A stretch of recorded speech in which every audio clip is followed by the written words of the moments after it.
views on Salam Media. We will be with you for the next 2 hours. My first guest, as I have said just now, Ashraf Patel, Research Associate at IGD. And we're going to be looking at how the French election results have unfolded. A left-wing coalition unexpectedly surged, and the far-right national rally fell short of very, very strong predictions.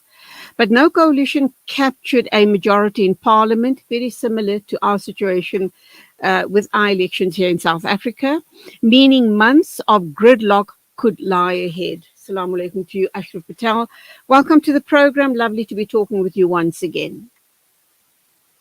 Walaikum salam, Julian listeners, on this cold day. Hope you're all well. Okay, so when I look at the situation with the French elections, the one thing that jumped out at me is months of gridlock could be lying ahead for them. And I think we here in South Africa, just to make a comparison, if we hadn't formed the GNU, that would have been the scenario with us as well, wouldn't it? Months of gridlock. In a way, so yes, many observers and analysts are saying that with 2024 being the most elections ever, over 71 elections globally, from South Africa to India, now UK and now France, there is some kind of trend where the kind of centrist parties are eroding. And we've seen that starting with the Indian election, with the very popular BJP, which has taken a very neoliberal policy over the years, have seen its majority chipped away quite significantly by more parties that are demanding a role for the state or for government to get involved in economic issues.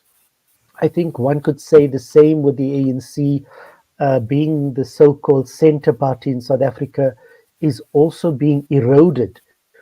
We've seen that to an extent in the UK, and I think this week's big news in France, a huge shift from what is called the broad left in securing most of the seats in the national election. So from a progressive point of view, the French electoral outcome is a sort of good news for a whole host of reasons. And yes, it would mean a very complicated negotiations at an inter-party level within coalitions and between coalition parties and the different ruling parties, etc., etc. So very interesting times for kind of democratic electoral politics. So, Ashraf, the global north, obviously, two of the very major issues that they've been pushing is the illegal migrant situation in the West. The UK also possibly was hanging or pushing that agenda. So has France. And with that in mind, I think expectations were that the far right would probably come through on a landslide victory, which didn't happen. What do you suppose that is also telling us? And I'm trying to understand the thinking of Emmanuel Macron having called for these snap elections. I'm trying to understand why he'd gone this route with possibly very disastrous results as far as the far right is concerned. Yes, look, it has been an outcome with a number of unintended consequences. So, a lot of the leading academics amongst the kind of progressives in the EU are saying that fundamentally the French election is an emphatic rejection of what is called the current neoliberal globalization paradigm. And I think the Macron administration, as well as the Conservative Party in the UK, have been at the forefront of kind of market-driven economics that is dismantling the social market that has been the bedrock of the EU for decades. And the push from both the left and the right and their successors is testament to this. So both oppose the globalization model, but from very different angles. So let's start with the broad left. The broad left is a significant victory purely because it's a very politics in over 100 years. Remember the last time the National Front emerged was during the 30s with the rise of fascism in Europe. And it was a very important Okay, Ashraf, platform sorry, let me stop you to there. kind of prevent the Let me stop fascism you to there, take Ashraf. root The in Europe and France. Ashraf, Ashraf, Mm. let us stop there, please. Um, the uh, the connection is very, very bad. We're going to go for an ad break and going to try and reconnect with you. So please stand by.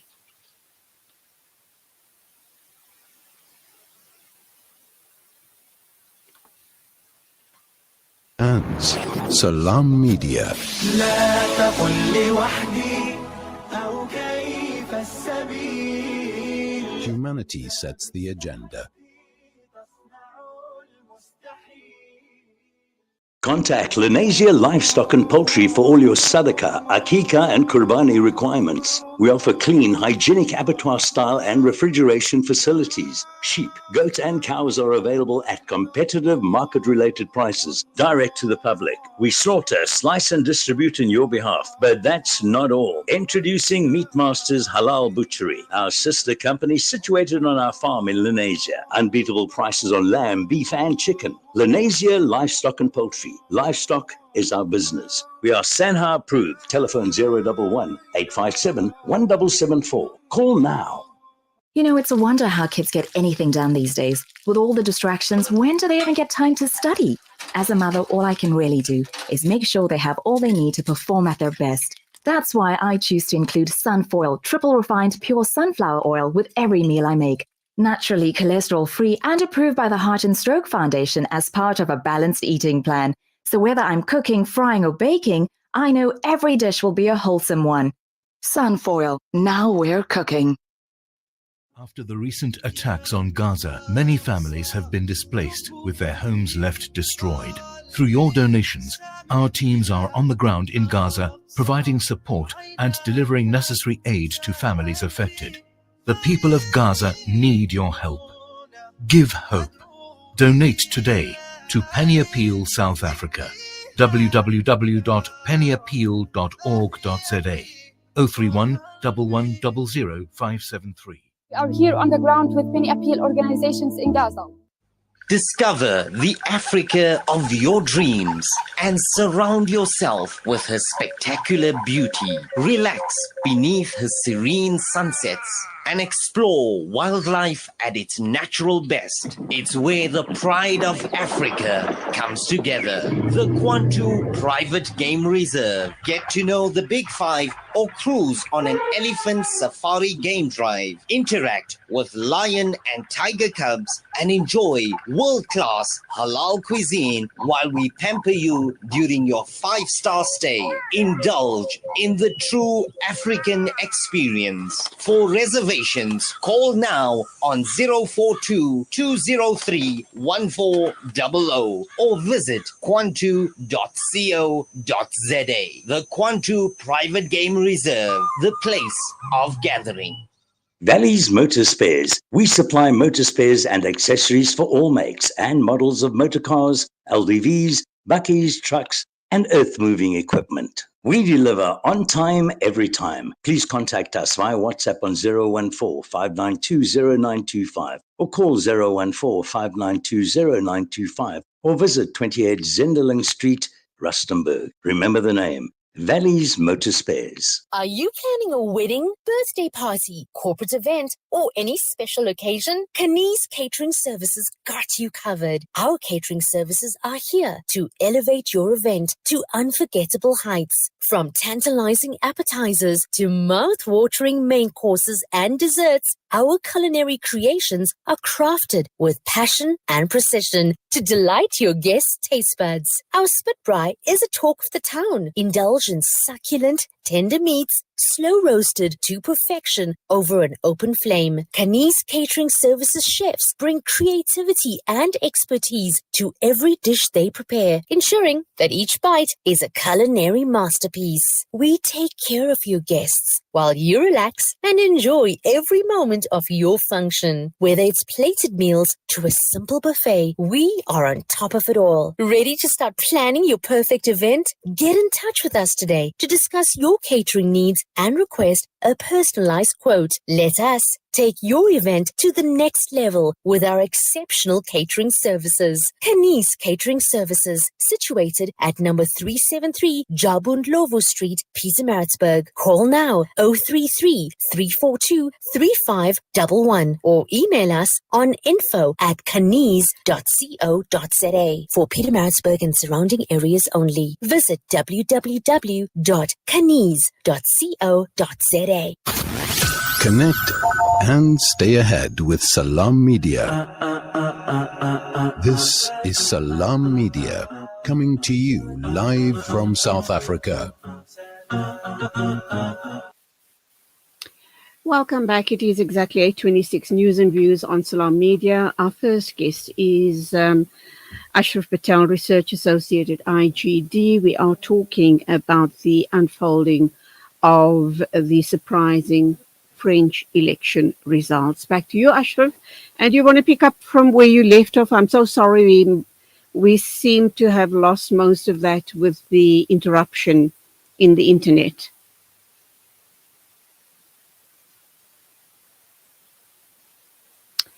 Nope, we're not winning with Ashraf. So I think best we're going to take a very short break whilst we try and get him on the phone. Please do stand by, and we do apologize for that. All I can say is it's the fault of the cold weather.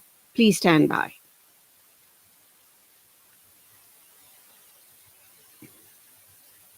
Boundaries, joining hands. Salam Media. لا تقل لوحدي أو كيف السبيل. Humanity sets the agenda.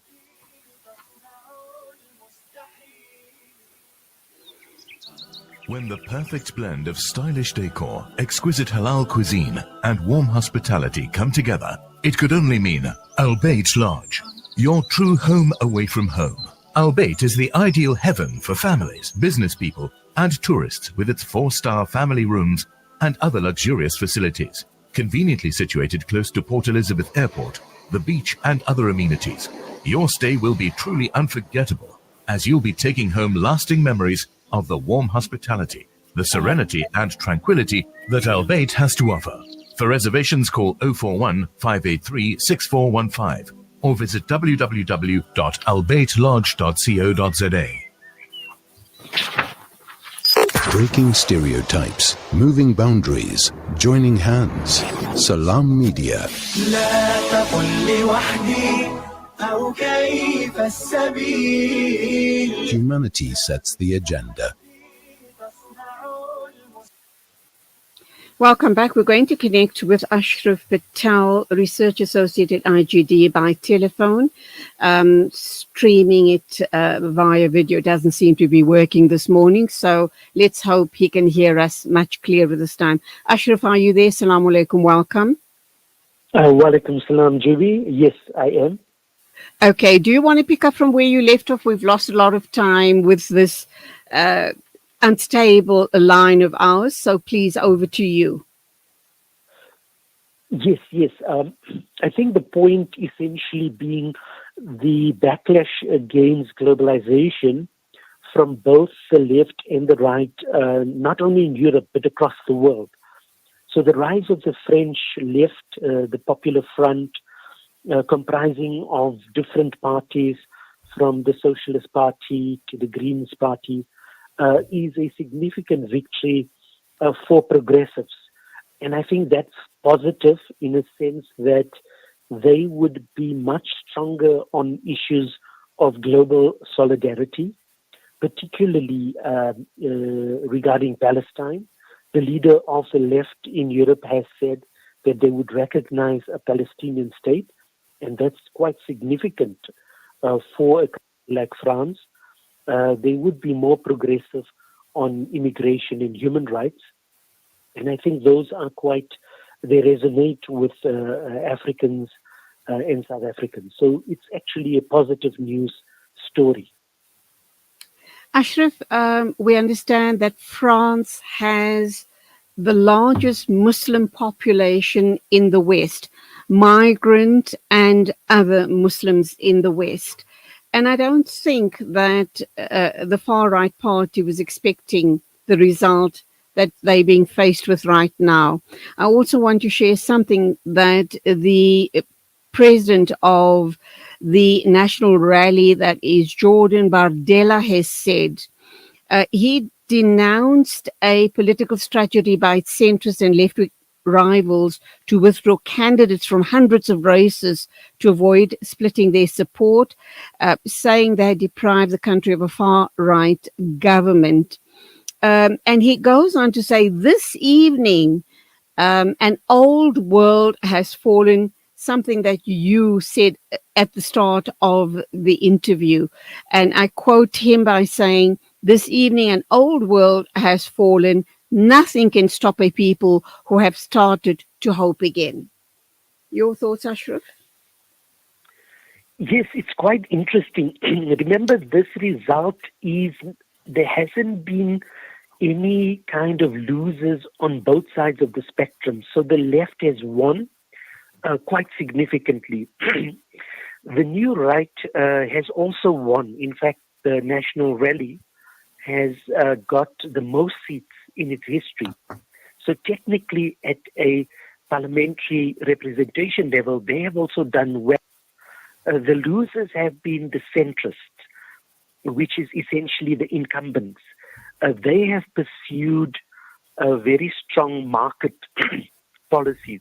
And so the economic packages would have to be redesigned to roll back the market that has dominated the economy for the last decade. And that has been the backlash. You must remember, if you look at the protests, the farmers' protests, that has been fueled essentially because subsidies on diesel had been removed. And the EU is trying to meet its so-called decarbonization targets. And the backlash came from the farmers. And so there's a huge backlash against green policies or carbon policies because they're completely free market. They're not aligned to prices and they're not aligned to affordability.